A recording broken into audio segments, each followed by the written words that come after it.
नमस्कार. ऑफिशियल अजय निकते या यूट्यूब चॅनलमध्ये आपणा सर्वांचं स्वागत आहे. आजचा विषय हा बांगलादेशचा विषय आहे.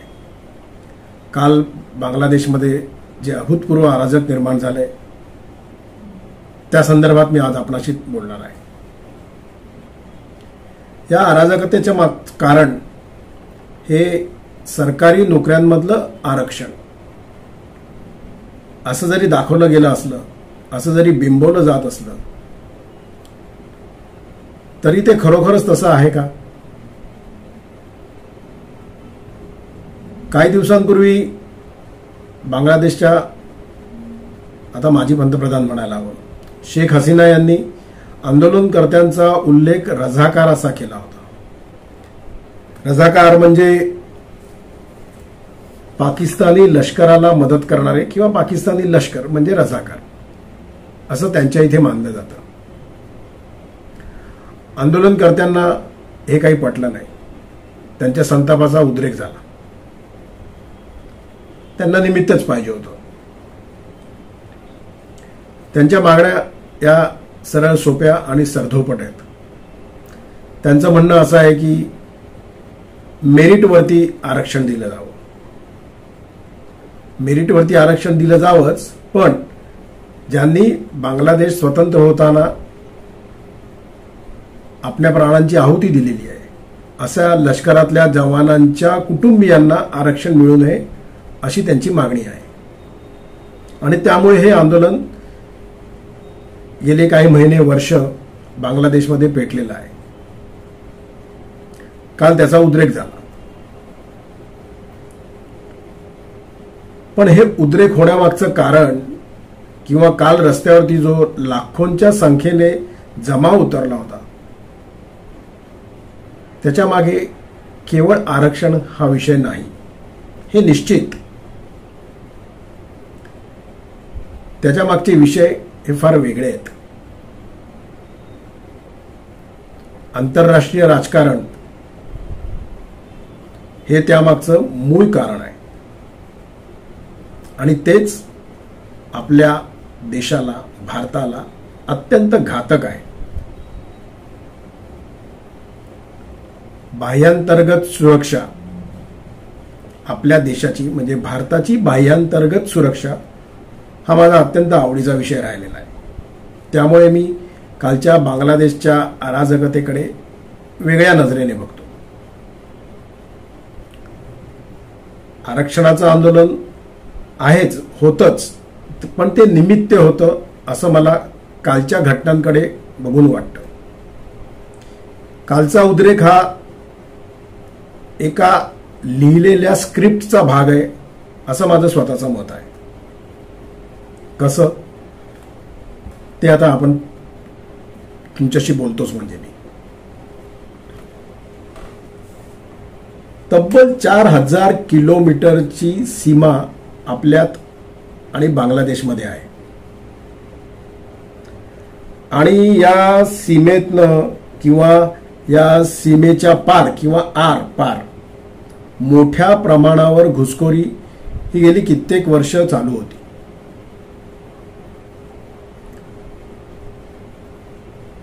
माझे आरोप नाहीत, पण ही वस्तुस्थिती आहे. 2014 पूर्वी आपला देश हा एक धर्मशाळा असल्यासारखा देश होता. कोणी यावं, कुठेही राहावं, म्यानमारमधनं या, भूतानमधनं या, बांगलादेशमधनं या, पाकिस्तानमधनं या, कोणी कुठेही कसेही घुसा. 2014 नंतर परिस्थिती बदलायला लागली.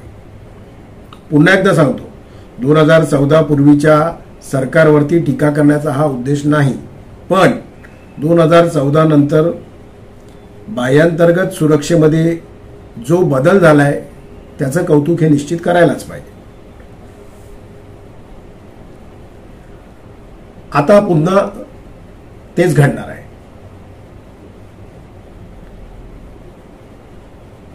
बांगलादेशाच्या मध्ये अराजक माजवण्याचे जे उद्देश चीनचे, अमेरिकेचे होते त्यांना काल यश मिळालेलं आहे. आणि हे यश आपल्यासाठी, भारतासाठी किती धोकादायक ठरणार आहे हे आपण समजून घेऊया.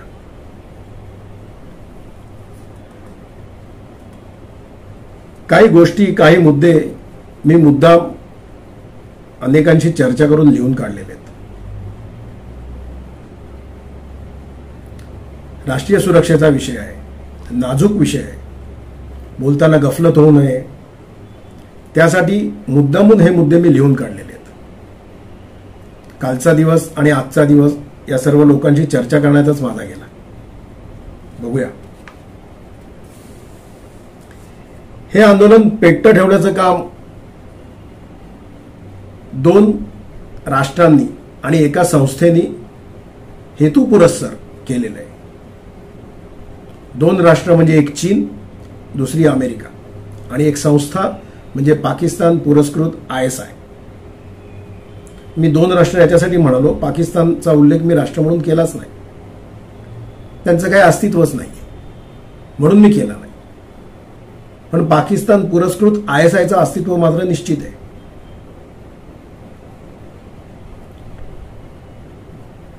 बांगलादेशमध्ये अराजकता माजून अशांतता निर्माण व्हावी, त्याच्यातनं भारताला त्रास देता यावा, हा त्यामागचा मोठा उद्देश आहे असं माझं स्वतःचं मत आहे. अनेक ज्यांना आपण दिग्गज म्हणू या क्षेत्रातले, त्यांचंही मत तेच आहे आणि त्यांच्याशी चर्चा केल्यानंतरच माझं मत आत्ता यावेळेला ठाम झालेलं आहे. हा एका भयंकर मोठ्या षडयंत्राचा भाग आहे असं या सर्वांशी चर्चा केल्या असता माझ्या लक्षात आलेलं आहे.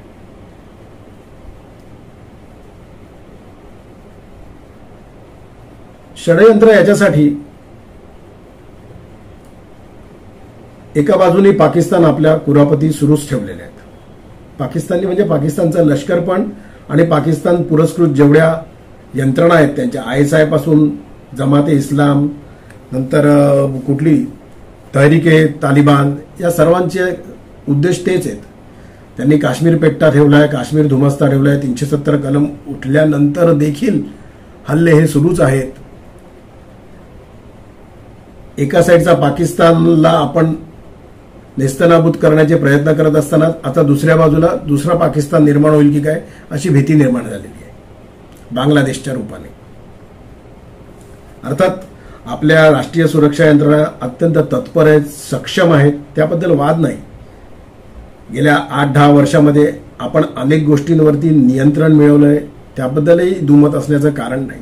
पण तरीही कालची घटना ही आपल्याला डोळ्यात अंजन घालून पहारा जागता ठेवायला लावणारी आहे हे निश्चित. एकाच वेळी देशाच्या बाहेर आणि देशाच्या आत कुरापती सुरू ठेवायच्या हे ISI कायम करत आलेली आहे. त्याचे परिणाम आपण अनेक वर्ष भोगत देखील आलेलो आहोत. ही एक सोची समजी साजिश आहे असं मला वाटतं. अत्यंत बारकाईने अभ्यास करून केलेलं कृत्य म्हणजे कालची घटना, या निष्कर्षापर्यंत मी पोहोचलेलो आहे. तुम्ही बघा, श्रीलंकेतही हेच झालं. स्क्रिप्ट लिहिलेली आहे असं सातत्याने वाटावं अशी कालची घटना आहे. लाखो लोकांचा समुदाय येतो, पंतप्रधानांच्या निवासावर हल्ला करतो आणि जे श्रीलंकेत घडलं तेच इथेही घडतं. त्यांचा पॅलेस लुटला जातो, त्यातल्या वस्तू इकडे तिकडे फेकून दिल्या जातात, त्या लुटल्या जातात. सर्व काही अगदी सारखं ठरवून केलेलं एका चित्रपटाला शोभेल असं. मुद्दामून लक्ष द्या, कालच्या घटना मुद्दामून परत परत बघा तुम्ही, तुमच्या पण हेच लक्षात येईल. या आंदोलनाला, काल झालेल्या आंदोलनाला ISIनी त्यांच्या स्टुडंट विंगच्या माध्यमातून, जमाते इस्लामच्या माध्यमातून एक छात्रा लीग नावाची एक त्यांची संघटना आहे, त्यांना पैसे पुरवणं, शस्त्र पुरवणं अशा स्वरूपाची मदत केली होती. असं समजा उद्या जर बांगलादेशमध्ये खलिदा जिया यांचं सरकार आलं तर ते आपल्याला किती त्रासदायक ठरणार आहे. कारण या खलिदा जियांचा मुलगा आपल्याकडची जी संघटना आहे भारतातली उल्फा संघटना त्यांना शस्त्र पुरवठा करण्याचं काम करतो असे त्याच्यावरती आरोप आहेत जे सिद्ध झालेले आहेत. हे आपण लक्षात घेतलं पाहिजे की बांगलादेशामध्ये काल घडलेली घटना ही केवळ आरक्षणाच्या आंदोलनापुरता मर्यादित नाही.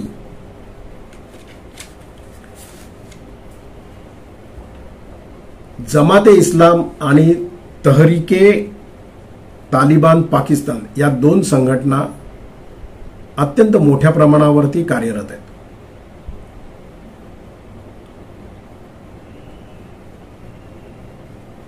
जर खलिदा जियांचं सरकार बांगलादेशमध्ये आलं तर हे अँटी इंडिया गव्हर्नमेंट आपल्याला कुठल्या प्रकारे त्रास देऊ शकतं याचा आपण विचार करा. काय होणार आहे यामुळे? एका बाजूनी अमेरिका आणि दुसऱ्या बाजूनी चायना यांना हे अँटी इंडिया गव्हर्नमेंट सरकार मदत करेल, खुलेआम मदत करेल आणि तेच आपल्या देशाच्या अंगाशी येऊ शकतं. कारण बांगलादेशाचं भौगोलिक महत्त्व फार मोठं आणि फार महत्त्वाचं आहे. बे ऑफ बंगाल आणि चीन, दक्षिण आशिया आणि दक्षिण पूर्व आशिया या चारही गोष्टींना जोडणारा दुवा म्हणजे बांगलादेश आहे. आता यावर कब्जा केला तर अर्थातच भारतावरती नियंत्रण मिळवणं सोपं जाणार आहे आणि भारतावर नियंत्रण मिळवण्याचा उद्देश हा चायनाचा जेवढा आहे तेवढाच अमेरिकेचा देखील आहे. हे देखील इथे लक्षात घेतलं पाहिजे आणि हे चायनाचं वर्चस्व आपल्याला निश्चितपणे महागात पडेल मित्रांनो, हे देखील लक्षात घ्या.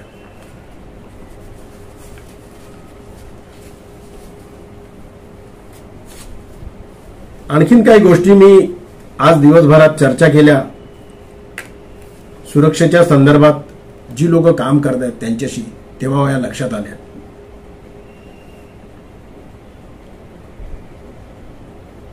दहा वर्षापूर्वी अमेरिकेने शेख हसीनांकडे एक प्रपोजल दिलं होतं. हे अंतर्गत देशांमध्ये जागतिक पातळीवरती होतच असतं. त्याला सोफा म्हटलं जातं, स्टेटस ऑफ फोर्सेस अग्रीमेंट असं. ते प्रपोजल शेख हसीनांनी तिथल्या तिथे तातडीने धुडकावून लावलं. त्याचा राग गेली 10 वर्ष अमेरिकेच्या मनात आहेच. त्यामुळे काल झालेलं अराजकतेचं जे बीज रोवलं गेलं होतं त्याला अमेरिका देखील आपल्या परीने खतपाणी घालतच होतं, चायनाही घालत होतं. अमेरिका आणि चायना एकमेकांचे कट्टर दुश्मन आहेत, पण तरी देखील दोन्ही राष्ट्र बांगलादेशमध्ये होणाऱ्या उद्रेकाला मदत करत होती. याची कारणं त्या दोघांनाही आपापले स्कोर सेटल करायचे होते, हे लक्षात घ्या.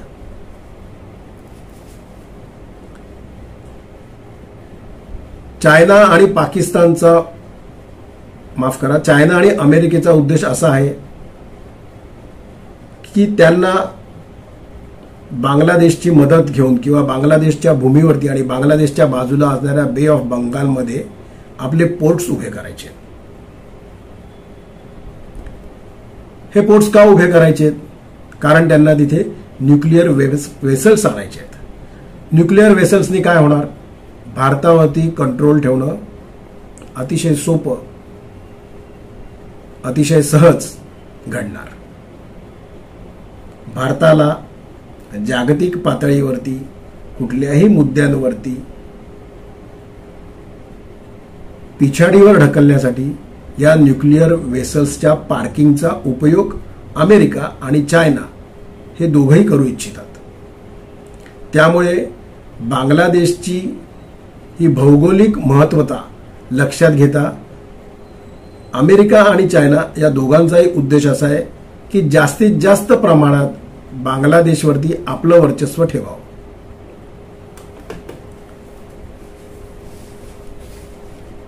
आणखीन एक महत्त्वाची गोष्ट या सर्व अधिकाऱ्यांशी बोलताना माझ्या लक्षात आली.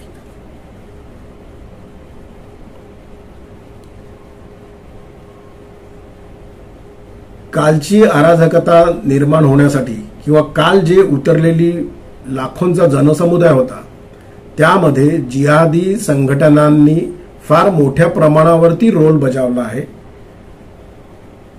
असं एकंदरीत या सर्व मान्यवरांशी बोललं असता माझ्या लक्षात आलेलं आहे.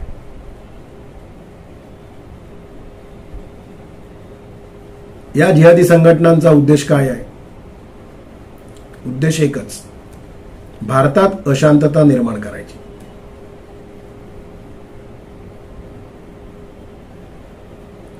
कालच्या अराजकतेचा मुहूर्त बघा. 10 दिवसावरती 15 ऑगस्ट येऊन ठेपलेला आहे.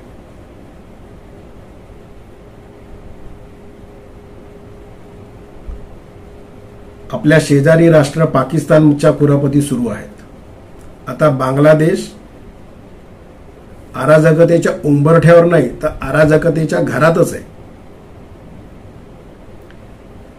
बांगलादेशच्या माध्यमातून पुन्हा एकदा याच सगळ्या जिहादी ताकदी भारताकडे डोळे वटारून बघणार आहेत. मी परत सांगतो, आपल्या राष्ट्रीय सुरक्षा यंत्रणा अतिशय सक्षम आहेत, अतिशय ताकदवर आहेत. डोळ्यात तेल घालून त्यांचं काम सुरू आहे. हे 100% सत्य असलं तरी सीमेवरची लढाई आणि सीमेच्या आतली लढाई याच्यात फार मोठा फरक असतो. 4000 किलोमीटरची सीमा आहे बांगलादेशची आणि आपली, हे मी मगाशीच म्हटलंय. तिथनं येणाऱ्या लोंढ्यांवरती आता आपल्या सुरक्षा यंत्रणांना अत्यंत काटेकोरपणे नजर ठेवून राहावं लागणार आहे. ते राहतीलच, याबद्दल काही शंका नाही. पण अस्तनीत साप बरेच असतात आणि हे साप बाहेर नसतात, हे साप देशाच्या आत असतात. त्यांना ठेचणं गरजेचं आहे आणि त्यांना ठेचत असताना मानव अधिकाराचा पुळका कोणालाही येता कामा नये, ही आजची गरज आपल्या देशासाठी आहे. कालच्या बांगलादेशच्या अराजकतेतनं आपण सर्वात मोठा धडा काय घ्यायचा असेल तर तो हा घ्यायचा आहे की नको तिथे मानव अधिकाराचा बागुलबुवा आणि मानव अधिकाराची घंटा तुम्ही वाजवू नका, हा यामागचा उद्देश आहे.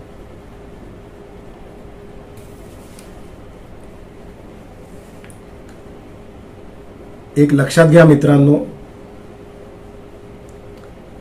देशाची बाह्यांतर्गत सुरक्षा ही पुन्हा एकदा कालच्या बांगलादेशच्या अराजकतेमुळे, तिथे घडलेल्या घटनांमुळे आपल्याला काटेकोरपणे अंमलात आणावी लागेल. त्यासाठी विरोधी पक्षांनी राजकारण बाजूला ठेवून केंद्र जे निर्णय घेईल, केंद्र ज्या कारवाया करेल, त्याच्या मागे देशाची सुरक्षा म्हणून खंबीरपणे उभं राहणं गरजेचं आहे.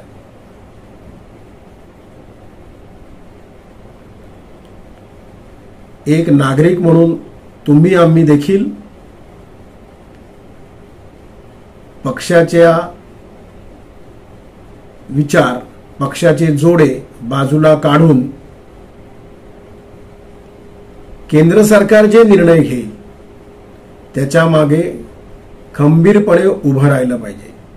ही कालच्या अराजकतेने आपल्याला दिलेली संधी आहे असं आपण समजूया. आजचा व्हिडिओ थोडा लांबला आहे पण विषय महत्त्वाचा होता. आजचा दिवस माझा त्यामुळेच या सर्व लोकांशी चर्चा करण्यात, बोलण्यात, माहिती घेण्यात गेला. हा व्हिडिओ आपल्याला कसा वाटला ते कृपया कमेंटच्या माध्यमातून मला कळवा. असेच कुठले विषय आपल्याला हवे असतील तर ते विषय देखील कळवा. ऑफिशियल अजय निकते हे चॅनल लाईक करा, सबस्क्राईब करा, शेअर करा आणि हो, बेल आयकॉन दाबायला विसरू नका. आपली रजा घेतो. धन्यवाद.